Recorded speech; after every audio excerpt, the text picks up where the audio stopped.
Владимир Иванович, сколько лет, сколько зим. Здравствуйте, мой дорогой, здравствуйте. Очень рад вас видеть. Я, естественно, в первую очередь выбрал страну-союзницу, нашего близкого стратегического партнера. Но когда я увидел, что у меня тут есть еще и полдня свободных, я подумал, почему мне не заглянуть по старой памяти. Вот это вот очень здорово.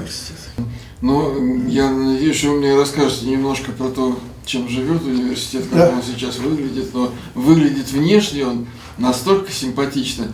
Просто вот я зашел, сердце порадовалось. Барский Кирилл Михайлович, посол по особым поручениям МИДа Российской Федерации, представитель президента Российской Федерации по делам ШОС. Мне очень приятно сегодня быть старым гостем Российско-Кыргызского славянского университета.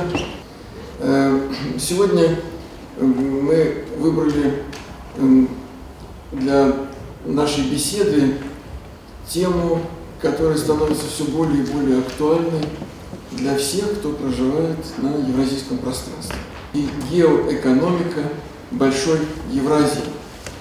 Договор был таким вот концептуально широким, не ограничивался только конкретно нашим интеграционным проектом, Евразийским экономическим союзом, или вопросами только из одной сферы, там, безопасности или экономики. Вы, студенты авторитетного университета, и вы, конечно, сами по себе, по определению своему евразийцы.